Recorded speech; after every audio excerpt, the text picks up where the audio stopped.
Hello everyone.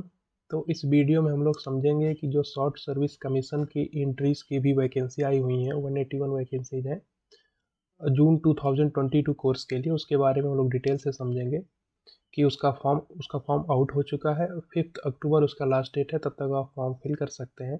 Total 181 vacancies हैं। अब उसके बारे में हम लोग डिटेल से समझेंगे कि शॉर्ट सर्विस कमीशन होता क्या है, इसके थ्रू कैसे एंट्रीज मिलती है। ठीक है, तो आप लोग वीडियो को लाइक करके चैनल को सब्सक्राइब कर दीजिए और बेल आइकन भी प्रेस कर दीजिए। फिर हम लोग डिस्कशन को पूरे आगे ढंग से देखते हैं। ठीक है, देखिए अब एसएससी होता क्या है, ये चीज़ पहले समझनी जरूरी है ना। एसएससी होता है short service commission in Indian navy is the tenure of officer. मतलब सिंपली इसमें यह है, ऑफिसर के लिए इसमें टेन्योर होता है। टेन्योर में पूरा एक टाइम इंटरवल है, कितने टाइम, 10 ईयर्स का होता है। शुरुआत में 10 ईयर्स का, देखिए initially the officer are enrolled for a period of 10 year, तो 10 ईयर के लिए होता है। उसके बाद 4 ईयर का एक्सटेंशन भी होता है। ठीक है, can further continue for a period of 4 year. सही। After the completion of this tenure the officers can either opt for a permanent commission or can opt out of the Indian Army। तो इतना tenure आप अगर complete कर लेंगे उसके बाद फिर आप परमानेंट कमीशन कर सकते हैं। ये मतलब कि आप परमानेंट इंडियन नेवी में रह सकते हैं, या फिर उसे आप ऑप्ट आउट कर सकते हैं। यहाँ पे नेवी आर्मी गलती से लिखा गया, ये नेवी है। ठीक है, यहाँ पर आपका नेवी है। ठीक, तो पूरा समझ में आया ना एसएससी क्या होता है। 10+4 ईयर का टेन्योर है और ऑफिसर पोस्ट के लिए होता है।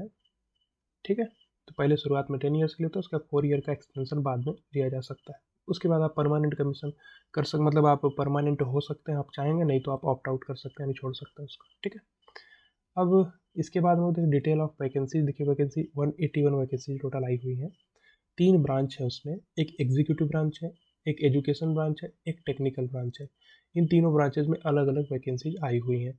सबसे पहला है एग्जीक्यूटिव ब्रांच, इसमें टोटल 90 वैकेंसीज हैं। सबसे पहला इसमें जनरल सर्विस के लिए है, हाइड्रो कैडर में 45 वैकेंसीज है, केवल मेन के लिए है। एयर ट्रैफिक कंट्रोलर एटीसी है, 4 वैकेंसीज है, मेन एंड वुमेन दोनों के लिए है।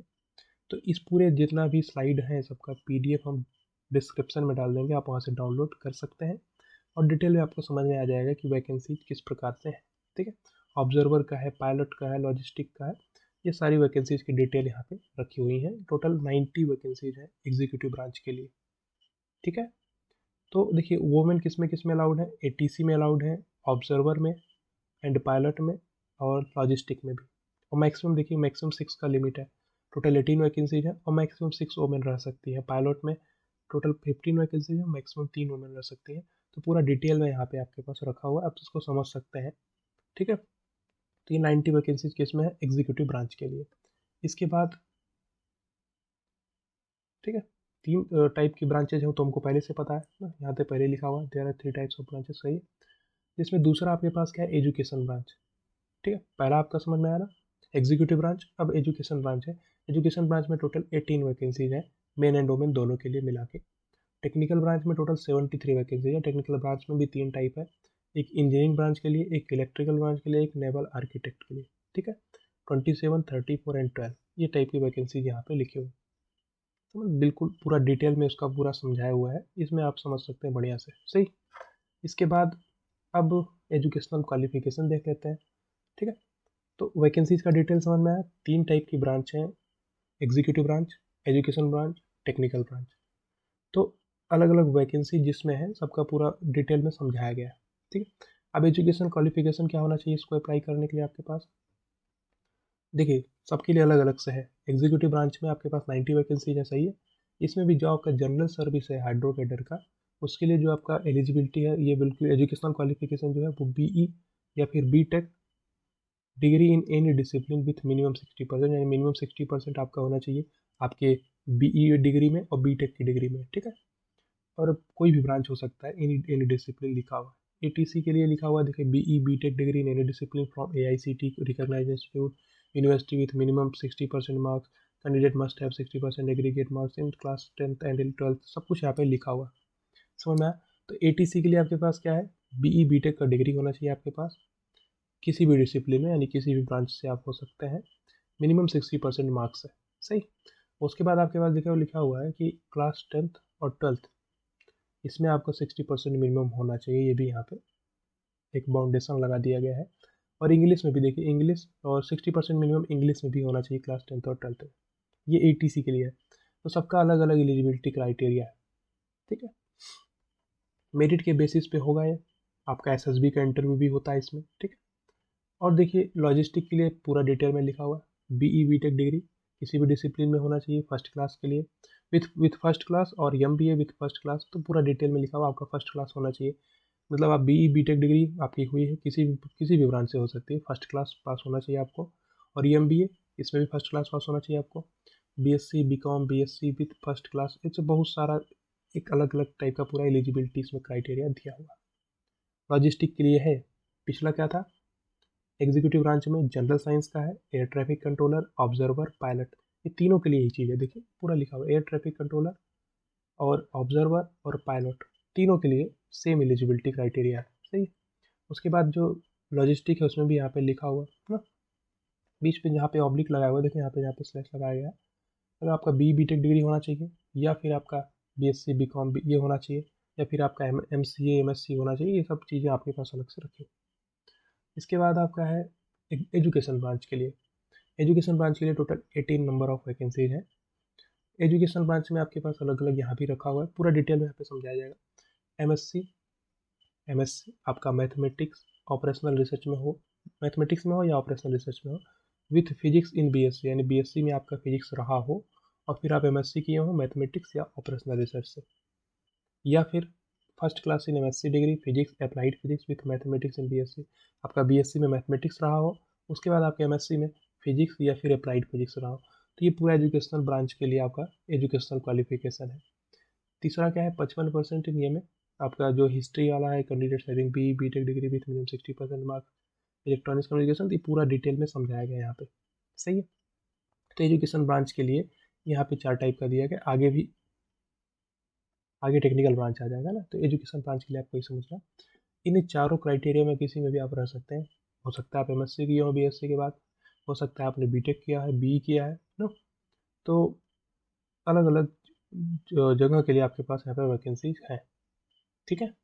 टोटल वैकेंसी 18 है एजुकेशन ब्रांच के लिए, सही बात है। लास्ट का देखिए, BE BTech degree with minimum 60% marks in mechanical engineering, अगर आप मैकेनिकल इंजीनियरिंग से हैं तो मिनिमम 60% मार्क्स का आपका होना चाहिए। उसके बाद कंप्यूटर साइंस से भी हो सकते हैं, इंफॉर्मेशन टेक्नोलॉजी से भी हो सकता है। ये पूरा एजुकेशन ब्रांच के लिए 18 वैकेंसीज का डिटेल है, सही। उसके बाद टेक्निकल ब्रांच में भी 73 नंबर ऑफ वैकेंसीज है। इसमें भी आपके पास देखिए इंजीनियरिंग ब्रांच है और इलेक्ट्रिकल ब्रांच है, ये 2 ब्रांचेज है ना, ठीक है। और एक नेवल आर्किटेक्ट भी है। तो engineering branch, electrical branch, naval architect. अब इंजीनियरिंग ब्रांच में क्या है, आपका BE BTech डिग्री होना चाहिए 60% मार्क्स के साथ में, ठीक है। उसके बाद अलग अलग इसमें पूरा बताया गया, aeronautical, aerospace, automobile, control engineering, industrial engineering, आपका किसी में भी हो सकता है, हो सकता है आप कंट्रोल इंजीनियरिंग किए हैं, इंडस्ट्रियल इंजीनियरिंग, मैनेजमेंट, इंस्ट्रूमेंटेशन से आपका इंस्ट्रूमेंटेशन कंट्रोल, तो आपका कोई भी ब्रांच यहाँ पे, कोई भी स्पेशलाइजेशन आपका हो सकता है, ठीक है। कोई भी डिसिप्लिन से आप हो सकते हैं।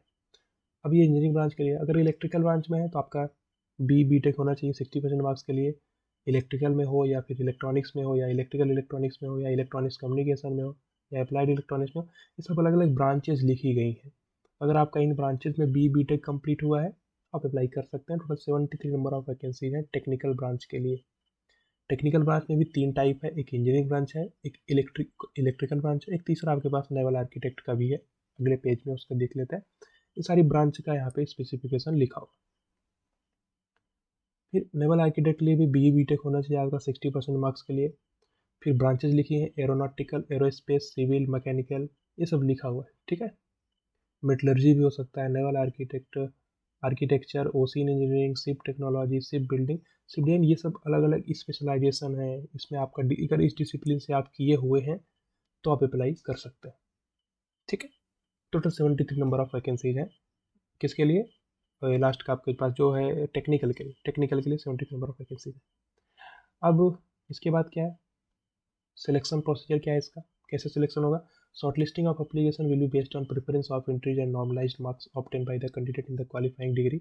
मतलब कि देखिए, एग्ज़ाम इसका शुरुआत में नहीं होने वाला है। इसमें आपका शुरुआत में जो भी आपने BE या BTech कंप्लीट किया हुआ है, तो उसके मार्क्स के बेसिस पे आप शॉर्ट लिस्ट किए जाएंगे।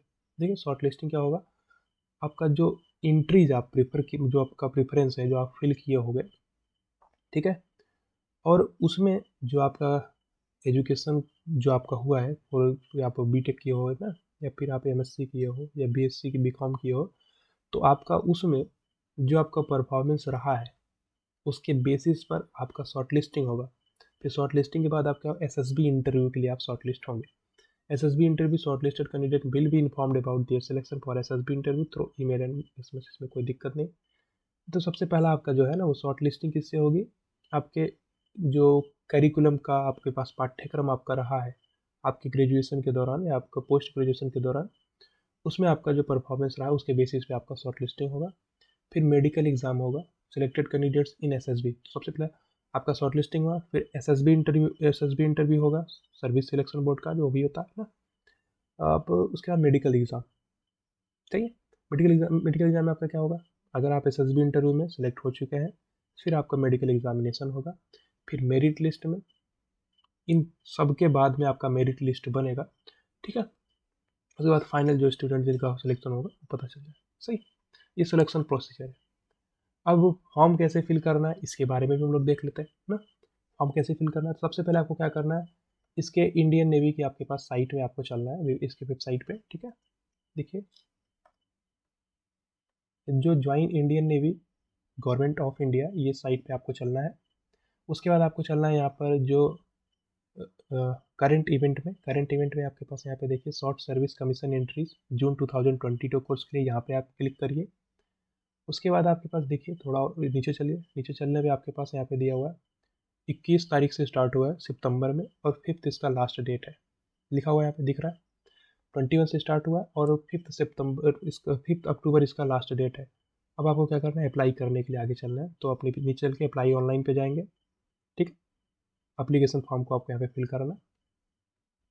सबसे पहले क्या करना है, आपको अपना स्टेट यहाँ पे सिलेक्ट करना पड़ेगा। स्टेट सेलेक्ट कर लीजिए, ठीक है। स्टेट आपने सेलेक्ट कर लिया, कोई भी आपका स्टेट हो आप सिलेक्ट यहाँ से कर सकते हैं। सपोज करिए आपका उत्तर प्रदेश है तो आप यूपी से सिलेक्ट कर लेंगे। फिर आप यहाँ पे कैप्चा पुट कर दीजिए, ठीक है। इसके बाद यहाँ पे आप सेव कर देंगे, ठीक है। फिर आपको क्या करना है, यहाँ पे आपका अकाउंट आपको क्रिएट करना है, रजिस्ट्रेशन आपको यहाँ पे करना है, रजिस्टर करना पड़ेगा आपको, सही। अब देखिए रजिस्ट्रेशन पे आप रजिस्टर पे क्लिक करिए। तो रजिस्टर पे क्लिक करने के बाद आपको क्या होगा, एक दो ऑप्शन मिलेगा। आप आधार कार्ड से आपको यहाँ पे लिंक करना है, register with Aadhaar virtual ID, register without Aadhaar. तो अब किससे आप करना चाहते हैं आपके ऊपर है। अगर आप विदाउट आधार से क्लिक करते हैं तो आपको कुछ और ऑप्शन में दिया जाएगा। विदाउट आधार में आपके पास मान लीजिए government status with photo ID. अगर आप आधार कार्ड के थ्रू करते हैं तो आपको आधार कार्ड का नंबर यहाँ पे डालना पड़ेगा, और जो उससे लिंक्ड मोबाइल नंबर है वो आपको पुट करना पड़ेगा यहाँ पे। फिर आपको यहाँ पे क्लिक करके कैप्चा डाल के आगे बढ़ना पड़ेगा, ठीक है। तो इतना प्रोसेस आपको करना है इसकी ऑफिशियल साइट joinindiannavy.gov.in पे जाके, ठीक है। तो इसको यहाँ पे हम लोग एंड करेंगे। Thank you so much. Video को आप लाइक कर दीजिएगा, चैनल को सब्सक्राइब करके बेल आइकन भी प्रेस कर दीजिएगा, अपने दोस्तों तक शेयर कर दीजिए जो कि इस फील्ड में जाना चाहते हैं, जो नेवी में जाना चाहते हैं, इंडियन नेवी में। ये टोटल 181 वैकेंसीज है।